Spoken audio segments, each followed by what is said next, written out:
So yeah, I'm in the car. It's Monday. I'm recording this. I had every intention on getting up this morning and recording this, putting on a full face of makeup and, doing my hair, doing something with it, putting on one of my wigs.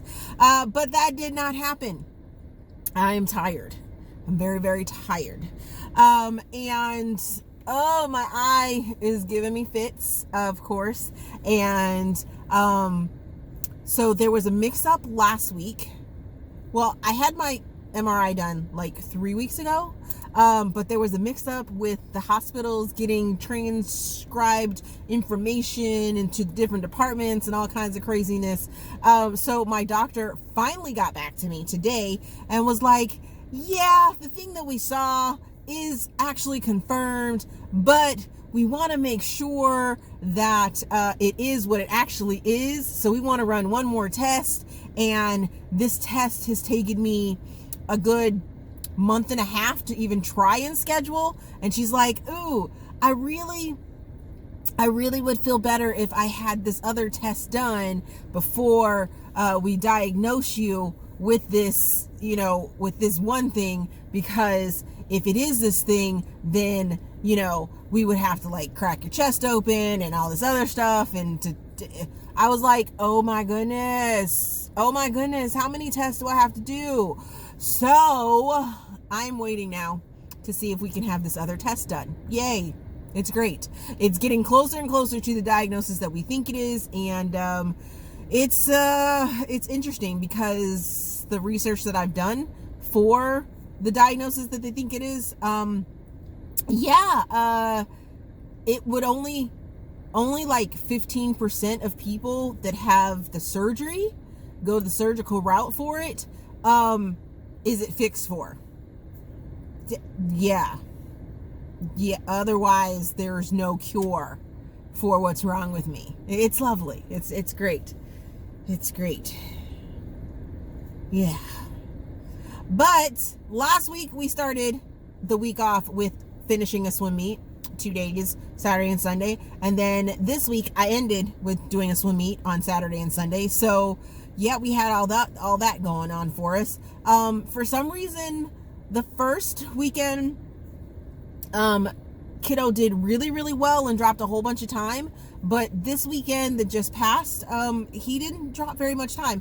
And I think it's because it was in 2 different pools and it was just like, I guess water temperature really does make a difference when it comes to swimming, because you could just see it in his poor little face that he wasn't happy with his times from this weekend that just passed. So kind of feel bad for him on that, but it is a holiday coming up, so he gets some time off and gets to just kind of rest and do what have you. Not too much rest. We're practicing tonight, practicing tomorrow. He'll get Wednesday off and Thursday off, and then he'll have practice and skills on Friday, and then practice and skills on Saturday. So yeah, and then I think he's trying to like go to see a friend who lived in the area but now lives like 3 hours away, and I'm just like, ugh, and he wants to like spend the night down there, and I'm like, ugh, it's such a long drive. But enough about me. I will still do a live for you guys on Wednesday, even though he will be home and what have you. It'll probably be a tamer one, probably just like a I have a whole bunch of packages that I need to unbox, and I was gonna unbox them in this video, but as you can see, I'm in the car and I didn't feel like bringing them with me, so that didn't happen. So I might just do that on Wednesday. I think I will do that on Wednesday. I'll just unbox all that stuff for you guys on Wednesday. I have lots. I bought some books, and then I got a couple packages, so a couple things that will be coming up here shortly. So let's get to the books that I finished last week. Started off the week by finishing Kingdom Come, which is Underworld King's World by Aleatha Romig. This is a standalone book. Placing this in dark romantic suspense. Give it 4.5 stars. Give it 3 Steam fans. Had this as an arc. It did come out last week, so go pick it up, especially if you like what I'm about to tell you about this. So we have Mafia. It's standalone. It has a small smidgen of a connection to one of Aleatha's worlds that she kind of tells you about later on. It is a standalone. Do I have to say that again? It's a standalone, so you don't need to know those other connections, but it was a fun, like, little Easter egg, what have you, when it was brought up. But this follows Grayson and Cecilia. Grayson is hired to find Cecilia. She has been kidnapped. She is sort of this chess piece for 2 warring families, and she has been kidnapped. She has some family secrets that are revealed, and there's lots of twists and turns. And then we have like an age gap thing that goes on. We have some forced proximity, because once Grayson does find Cecilia and kind of rescues her from the kidnap situation, they both have some trust issues going about, but yeah.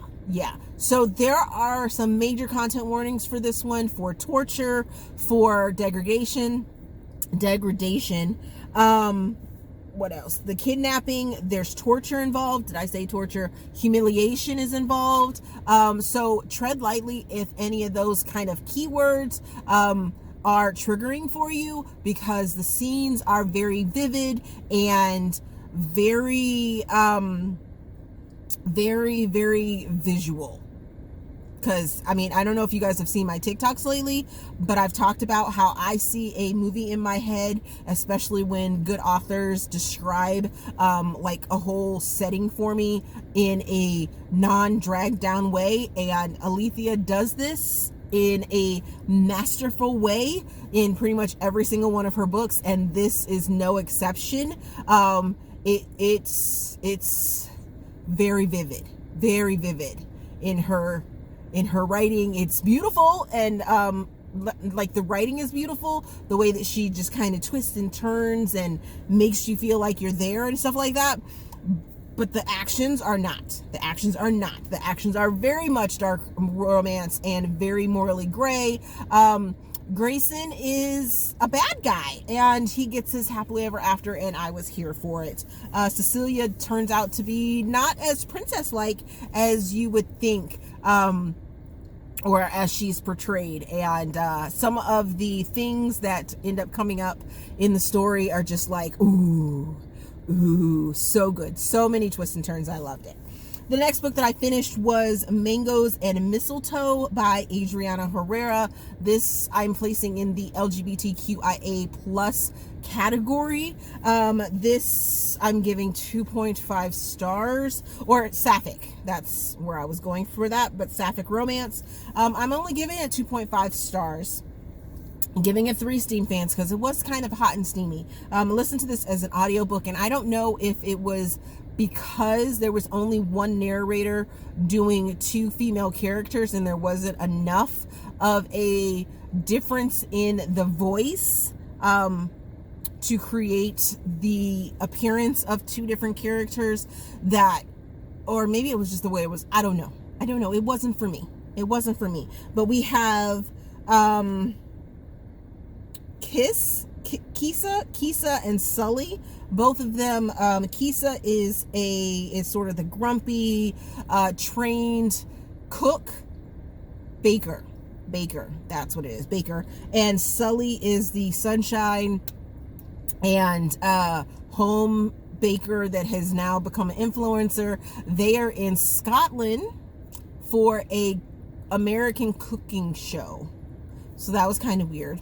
But then they were paired together and they had to work together. Come to find out, they are both from the Dominican Republic. So it was a big push and pull about how much heritage and how much, things go into their recipes and everything like that. And I didn't think that it was a good balance between the competition aspect as well as the insta love that ended up happening. I mean, like, both characters ended up seeing each other on the very first day of the competition, and they were like, ooh, yes, I want her, and she wants, ooh, I gotta make sure that I'm not crossing that line during the competition and this and that. But then they go ahead and cross the competition, and the competition was only a week long.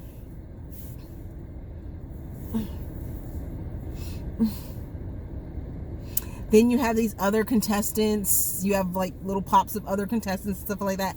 I don't know. It just was a jumble mess for me. It wasn't good for me. It didn't do it for me. I wasn't a fan of this book. Like I said, it might have been the fact that we didn't have two different narrators voicing the two. It was a mess. The next book that I finished was How to Marry Keanu Reeves in 90 Days by K.M. Jackson.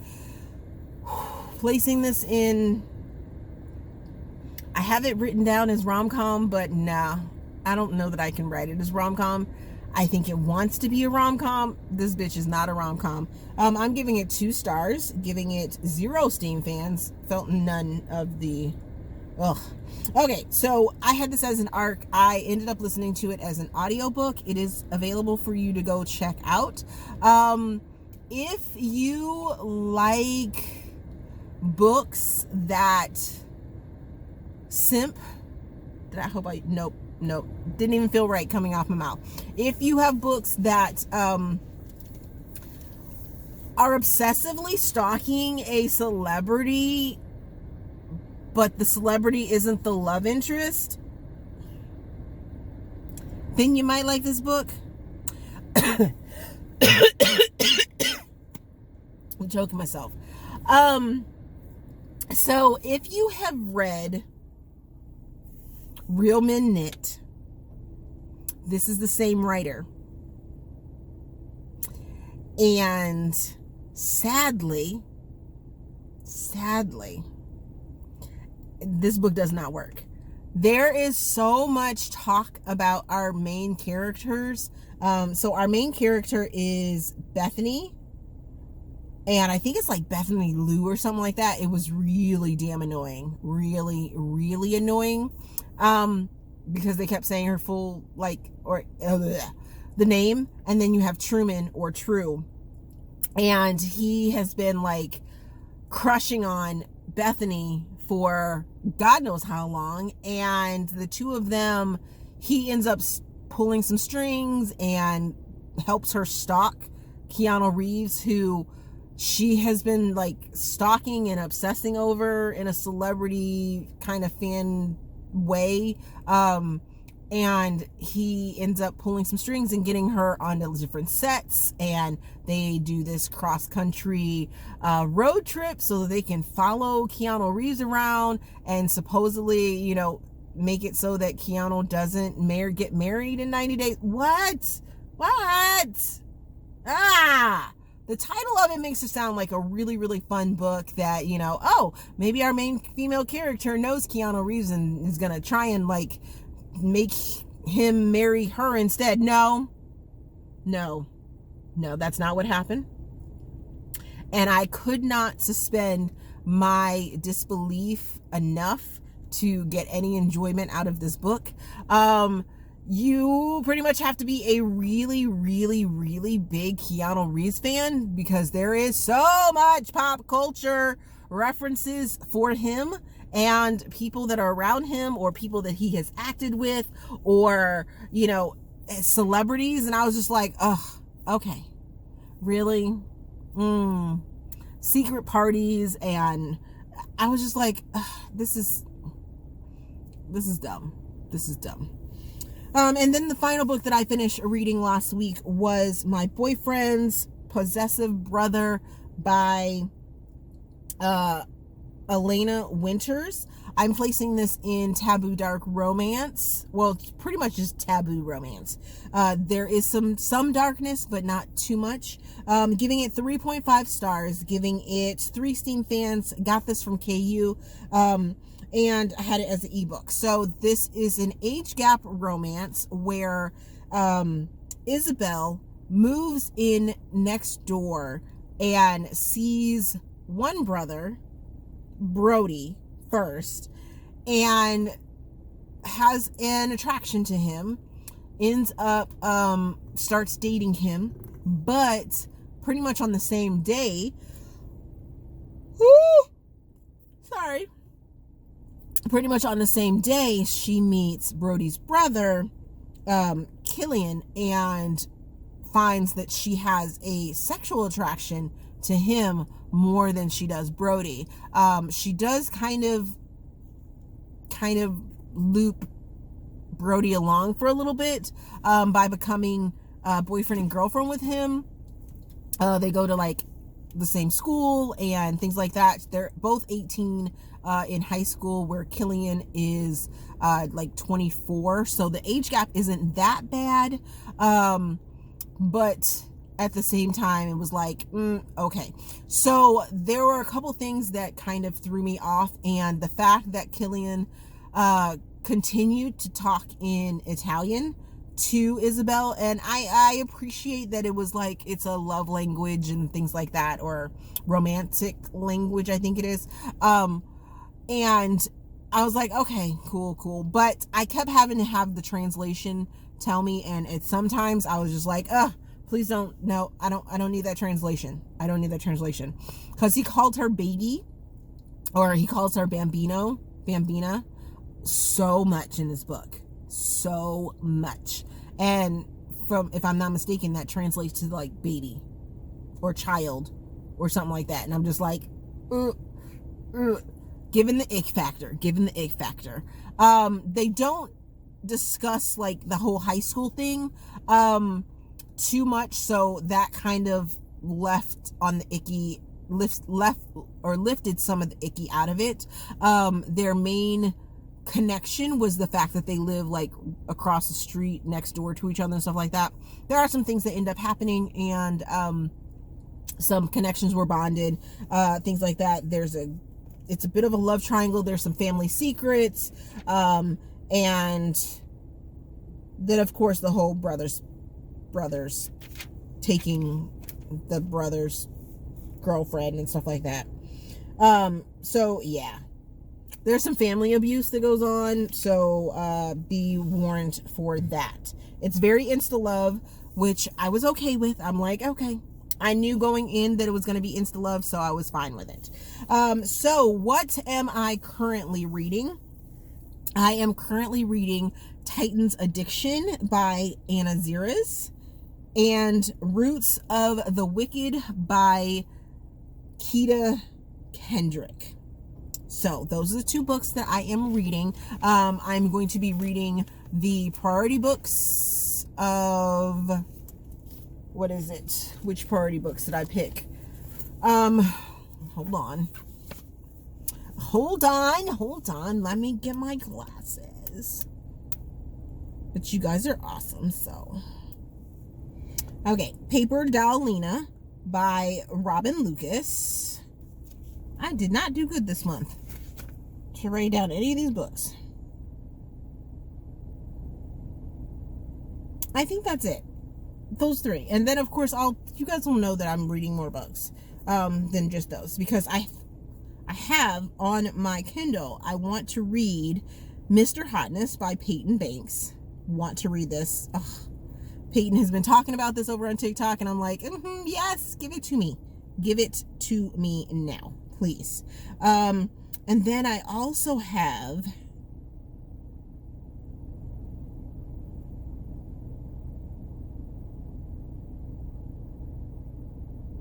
I'm kind of in the mood for some like mafia stuff, so I have Kings of Blood and Money, I think that's what it is, by Dukey, as well as, there was another one.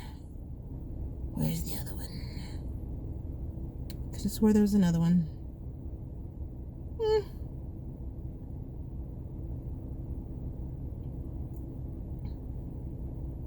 I think I'm going to try and read Court High, the complete series by Eden O'Neill. So, those are what's on my slot right now. Oh, wait. I have a whole bunch of books from Hoopla that I need to read too. I don't know. It's gonna be crazy. So I'm gonna try and get some more reading in. But if you guys don't know, 4 books in a week, I can pretty much officially say I'm back in a reading slump again, probably. For me, 4 books is a reading slump, and we got to figure out how to get out of it. I don't know if I'll get out of it before the end of the year. So there's that. Other than that, thank you guys for watching this video, and I will see you in another video.